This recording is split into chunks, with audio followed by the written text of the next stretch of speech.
এই বাজেটে ইনভেস্টমেন্টের কোনো সুযোগ নাই বা স্কোপ নাই। এই বাজেটে নতুন এমপ্লয়মেন্টের সুযোগ নেই। এই বাজেট কোনো রিস্ট্রাকচারিং করার চিন্তাই করেনি। এই বাজেট ট্যাক্সের উপরে কোনো পরিবর্তন আনেনি। এই বাজেট সোশ্যাল সেফটি নেটওয়ার্কের উপরেও এমন কোনো ইতিবাচক কাজ করেনি। এগুলো সবই তো সত্যি। প্রশ্ন একটা হয়েছে, বিশেষ করে ধরেন প্রশ্নটা আমি বেশি করে করব। আমি নিজেই ধরে এই আলোচনাটা যখন হয়েছে, আমরা যখন ড্রাফট করেছি, তখন নিজেদের মধ্যে কথা বলেছি, কোনো ডাইরেকশনে কি সেট করা যেত না? এইটা আমাদের মনে হয় না। মানে আমরা যে একটা বৈষম্যহীন বা বৈষম্য বিরোধী বা যতক্ষণই সম্ভব বৈষম্য কমাতে পারি এই রকম সমাজ অর্থনীতি করতে পারি, সেটা তো সত্যি। ওভার দি ইয়ার্স, 1 বছরে হয়তো হবে না, একটা সরকারের আমলে হয়তো হবে না, কিন্তু সময় লাগবে। কিন্তু আপনি যখনই যাত্রাটা শুরু করছেন তখনই morning will show the day আপনি কোন দিকে যাবেন। এত যে বড় বড় কথা বলেছে সেটা করেনি।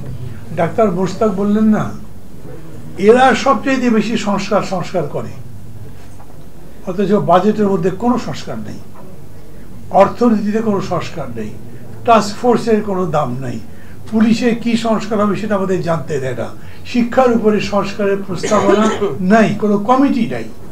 তো সব মিলিয়ে সরকারটা কি এত যে কথা বলছে এবং স্কাই হাই প্রেইজ করা হয়েছে, for a government, for a personality, মানে এটা তো দেখলেই মনে হবে চমক লাগার মতো। আমরা পৃথিবীর যেখানেই যাই কেউ তো আমাদের ফেরত দিচ্ছে না, সবাই আমাদেরকে ডাকছে, আসো তোমাদের কি লাগে, সংস্কারের জন্য কি করতে হবে, দেশটা বদলাবার জন্য কি করতে হবে, একদম সর্বোচ্চ জায়গা থেকে বলা হয়েছে। অথচ দেখলেন এই পাচার করার অর্থ ফিরিয়ে আনবার জন্য ইংল্যান্ডে গেলাম, ইংল্যান্ডের প্রধানমন্ত্রী কি আচরণ করলেন?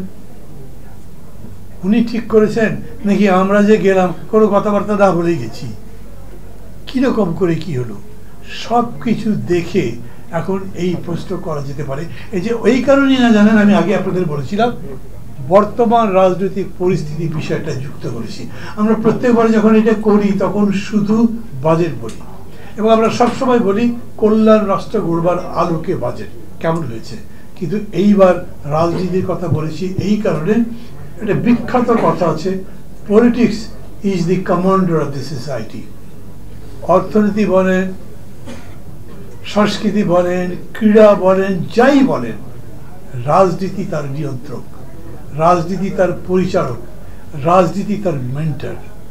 এই রাজনীতিটাই যখন ঠিক থাকে না এবং যখন এরকম হয় যে কিছু কিছু মানুষ খুবই ভদ্রলোক, successful in their own life, in their own profession, কিন্তু রাজনীতিটা বোঝে না, রাজনীতি করে না, তখন তিনি ব্যর্থ হতে বাধ্য। পরিস্থিতিটা সেরকম হয়েছে। তবে তারপরে আমি একটা কথা বলি, রাজনীতির দিকে যাই, একটা বরফ তো জমাট বাঁধার মতো হয়ে গেছিল। ভোটটা কি হবে? প্রধান দল এই দেশের বিএনপি বলেছিল ওই ডেটে কোনো নির্বাচন হতে পারবে না, ওই সময় হতে পারবে না। আর এদিক থেকে উনি এমন করে বলেছিলেন সব দল রাজনীতি, ওই একটা দলই খালি বিরোধিতা করে। চিন্তা করেন কত একটা জটিল জায়গায় তৈরি হয়েছিল। উই আর ভেরি হ্যাপি, আমি খুবই খুশি। আমি একদম প্রাথমিক রিয়াকশনই দিয়েছি, আমি মনে করেছি বরফটা গলতে শুরু করেছে, এটা দরকার ছিল।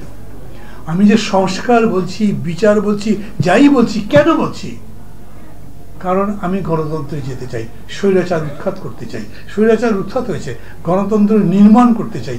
আর গণতন্ত্র যদি নির্মাণ করতে চাই তার একেবারে প্রথম কন্ডিশন একটা কোয়ালিটি, সবার কাছে গ্রহণযোগ্য নির্বাচন অনুষ্ঠান করা। তো সেই নির্বাচন অনুষ্ঠান নিয়ে নিজেদের মতো আলোচনা নাই, সব ব্যাপারে ঐক্যবদ্ধ লাগবে। এমনকি প্রধানমন্ত্রী 2বার জায়গায় কি 3বারে থাকতে পারবেন কি পারবেন না সেটাও আমাদের ঐক্যবদ্ধ ছাড়া কোনো কিছু করতে পারছি না। কিন্তু নির্বাচনটা কবে হবে সেই ব্যাপারে সবার সাথে বসতে পারছি না, কথাই বলতে পারছি না, এবং একজন আরেকজনের সম্পর্কে বিভিন্ন কথা বলছি। এই থেকে আমি মনে করি একটা দিগন্ত, যদি বলি শব্দটা তো অত অনেক বড় হয়ে যায়, কিন্তু একটা যদি আপনি উইন্ডো বলেন, একটা উইন্ডো খোলা হয়েছে যেটা দিয়ে বাতাস আসছে, গণতন্ত্রের বাতাস। এবং এখানে বসে বসে কথা বলছিলাম, আমার মনে নেই কেউ একজন বলেছেন ভোট কি হবে ভাই এরপরেও। আমি আবার প্রথম থেকে মনে করছি ভোট না হয়ে যাবে কোথায়। যেমন আমি ধরেন আজ থেকে 5 বছর পরে, মাফ করবেন 5 মাস আগে বক্তৃতায় বলেছিলাম ডক্টর ইউনূস ক্ষমতা নিতে যাবেন না, হি ডাজন্ট টেস্ট দিস। আরে স্বাদ লাগে না খুব, রাজনীতির লোকদের সাথে কথা বলতে ভালো লাগে না, রাজনীতিও পছন্দ করেন না। আর ওই কারণেই বলতাম যে উনি সাকসেসফুল হতে পারেন না। যখন নাগরিক শক্তি করেছিলেন, SMS করে পার্টি করতে শুরু করেছিলেন। মানে আমি ছোট করার জন্য বলছি না, কিন্তু আমি বলছি যে মানে একজন বিরাট ক্রিকেটার, মেবি ওয়ার্ল্ডের নাম্বার 1, অনেকে ফুটবলের মাঠে নামিয়ে দিলে কি করবে উনি। এই জায়গাতে এরকম হয়েছে, নিজের ফিল্ডে ইউ আর সাকসেসফুল, কিন্তু যেই ফিল্ডে আসছেন ওই ফিল্ড চেনেনি না ভালো করে। চেনার দরকার ছিল, আপনার ব্রড হওয়া দরকার ছিল, সবার সাথে কথা বলতেন, চিনতেন এবং সেই অনুযায়ী কাজ করতেন, সবার সাথে মিলেমিশে করতেন, তাহলে এই জিনিসটা হতে পারত। তারপরে যে বলে না গত সূচনা নাস্তি, আমার এরকম মনে হয় না। আমি জানি এরকম করে বলা রাজনীতি যিনি করেন তার জন্য শোভন নয়, কিন্তু আমি আগে যেমন বলেছি আজও সেরকম বলছি। মানে ধরেন যে আমি দেখতেই পাই না, সেই রকম যদি কিছু হয়ে যায়, কোনো আন্তর্জাতিক পরিস্থিতি, কোনো যেটাকে আমরা বলি লোকাল বা জিও পলিটিক্স, তার কারণে যদি কিছু ঘটে যায় তা তো দেখিনি, জানি না, ওটা বলতে পারবো না। মাইনাসিং দ্যাট নির্বাচন হবে। তার চেয়ে বড় কথা হচ্ছে নির্বাচন ছাড়া আমাদের তো যাওয়ার কোনো পথ নেই, নির্বাচনই করতে হবে। অতএব নির্বাচন করেন। এই যে প্রশ্ন তুলছে না, একলা একলা কি কথা বললেন 2 জন মিলে, এটা আমারও জানার ইচ্ছা করে 2 জন মিলে কি কথা বলেছেন। ওর মধ্যে কোনো কিছু আছে নাকি যেটা বাইরে বলা যাবে না? তো না হলে ওরা শুধু 2 জন আলোচনা করলেন কেন, এরকম কথা বলতে পারে। কিন্তু এইটাকে আমি বড় পয়েন্ট বানাচ্ছি না। পয়েন্ট বানাচ্ছি না কেন? পয়েন্ট বানালে আপনি বানাতে পারেন, কিন্তু সেই পয়েন্ট আপনাকে যদি হেল্প না করে, সেই পয়েন্ট যদি আপনাকে বার করে, সেই পয়েন্ট যদি আপনাকে বাধা দেয়, তখন আপনার জন্য বিপদ। আমি নির্বাচন চাই, যেরকম করেই হোক উভয় পক্ষ মিলে একটা সময় সম্মত হয়েছেন, ঠিক তো? এটার মধ্যে আরো 2 জনের সাথে কথা বললে ভালো হতো, আমি মনে করি ভালো হতো, প্রক্রিয়া করে বলা যেত। কিন্তু বলে নাই বলে যে কথা বলছেন, আপনার কথা তো থেকেছে।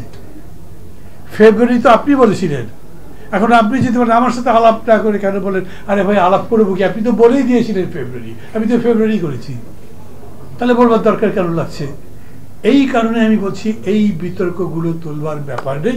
আর একটা ব্যাপার হচ্ছে, এই যে ধরেন আমরা এখন এই অন্তর্বর্তী সরকারের বিভিন্ন দিক নিয়ে কথাবার্তা বলবো, এই কথাবার্তা বলারও কোনো মানে নাই, বিকজ এই গভর্নমেন্ট আনসারেবল ছিল না, আর এখন তো তার আনসার করার দরকার নেই। বলবেন রাখেন ভাই 6 মাস পরে চলে যাবো, আমার কি জিজ্ঞেস করেন, আমি কিছু জবাব দিতে পারবো না, কারণ নাই তো আর।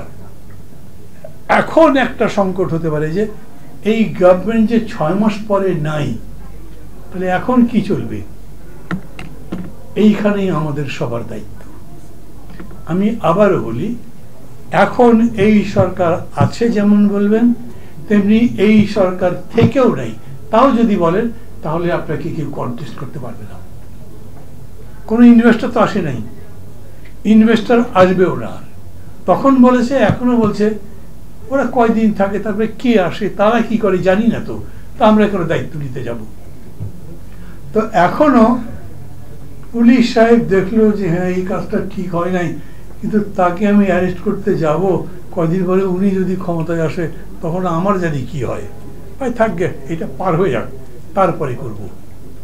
আমি আবার বলছি, এইখানেই আমাদের দায়িত্ব।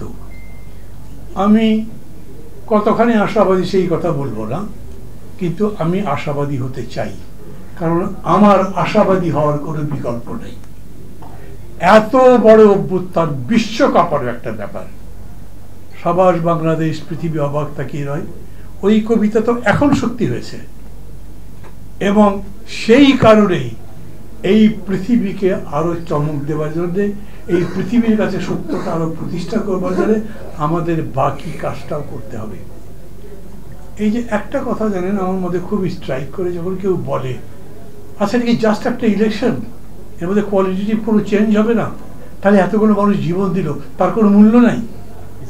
এটা ইমোশন টাচ করে, আবেগকে নিশ্চয়ই স্পর্শ করে, কিন্তু এটা কেবল আবেগ দিয়ে তো হবে না, এটা আবেগ দিয়ে আসলে পলিটিক্সের শেষ পর্যন্ত ডিসিশন করা যায় না, সেটা ঠিক হয় না। অতএব আপনাকে পদ্ধতিগত ব্যাপার বলতে হবে। এইখানে আমি আপনাদের জাস্ট দেখাই এটা